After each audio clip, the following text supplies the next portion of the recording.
Welcome to the first episode of Memory Card, a series that is going to be a stroll down memory lane of games that really struck a chord with me when I was young. These are not going to be retro reviews in the truest sense, but more of celebration of titles that shaped the way that I think about video games. These are probably not going to be considered hidden gems. A lot of these games that I'm going to be talking about were played by a lot of people. My hope is to kind of journey back and take a look at what I remember fondly about some of these games. That being said, some of these titles that I'll be looking at in the future are probably in that category of they're so bad that they're good. The first title I'll be looking at is Castlevania for the NES. Castlevania was developed and published by Konami. It was released in the United States in 1987. Now, there's nothing that I can say about Castlevania that hasn't already been said a million times. I absolutely love this game and have since the very first time that I played it. This game took the side-scrolling formula to a very, very different place. I had been introduced to the idea of running left to right as a form of gameplay with Pitfall in the Atari, and then saw what the genre could achieve with the release of Super Mario Bros. Castlevania did something very different. It felt more grown up. It included the gallery of universal monsters as the bosses. But before I get ahead of myself, let's start with my first experience with this game. I distinctly remember the very first time I played Castlevania. When I was younger, my brothers and I would occasionally spend the night at my grandmother's farm. Once the NES joined our household, the system would travel with us. We would proceed to stay up late playing it, or in some cases, I would watch them play it just hoping they would give me a turn. One such weekend, my oldest brother was going out to rent The Legend of Zelda. And when he showed up, he was disappointed because Zelda was already rented. Instead, he rented Castlevania. Now, I had no reason to be disappointed. I was 6 or 7 at the time. I had no idea what a Zelda or a Castlevania was. My brother's disappointment soon turned into a marathon session of non-stop monster goodness. It became one of those games that all of us could agree was amazing.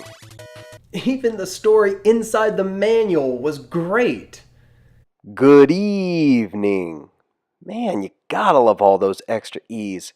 Step into the shadow of the deadliest dwelling on Earth. You've arrived at Castlevania, and you're here on business to destroy forever the curse of the evil Count.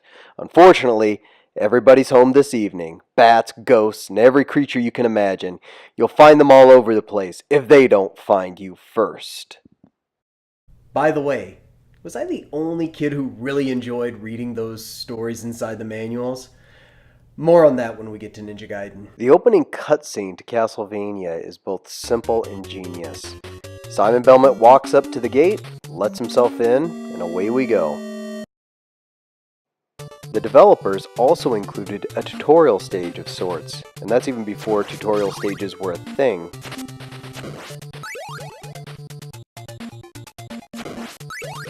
I'm not sure if I was a big monster guy beforehand, but afterwards, I was. The bosses in this game are absolutely amazing.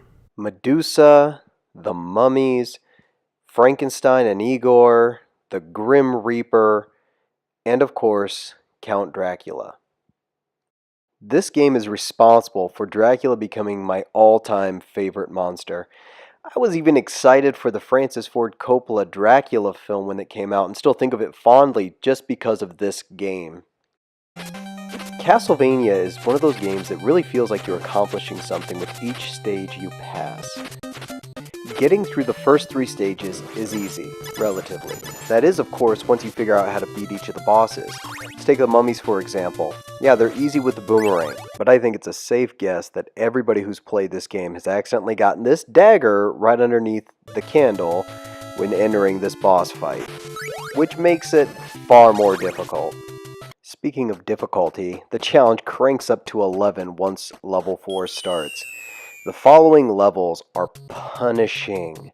It's got floating platforms with bats perfectly timed just to knock you off, as well as these stalagmites which are almost invisible. I remember having nightmares about these when I was younger. getting sweaty palms as I played, just thinking about trying to duck and not get knocked off. Getting to Frankenstein was something I could consistently do as a child, and even today, that is. But getting through him without having the holy water, at least in my opinion, is almost impossible.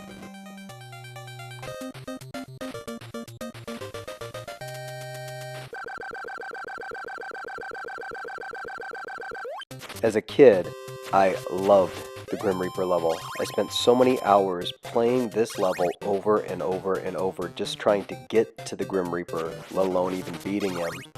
Getting to the Grim Reaper is tough. Beating him is a whole other story. The Grim Reaper is one of the most difficult bosses of the 8-bit era. Not only do you have to kill him, but you have to avoid the sickles that are also trying to kill you. And as you can see, you can still lose after you kill him. Dracula is just ridiculous.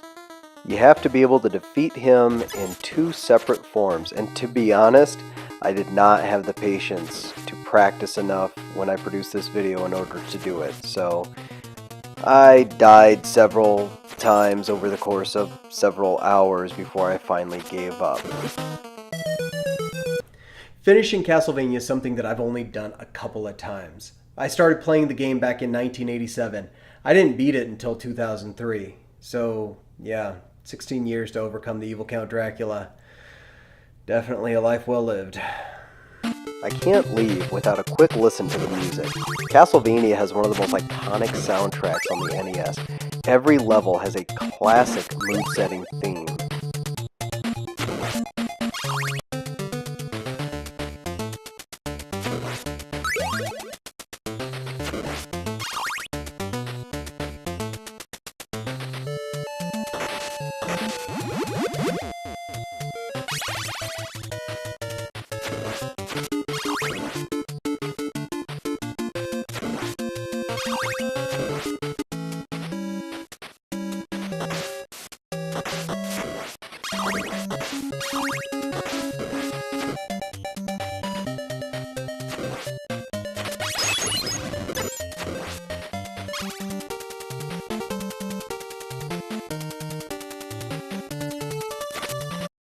The music is so good that I find myself listening to it while I work out.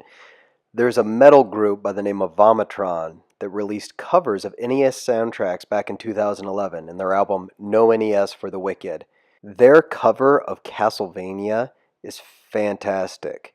Have a listen, download it please. It is wonderful.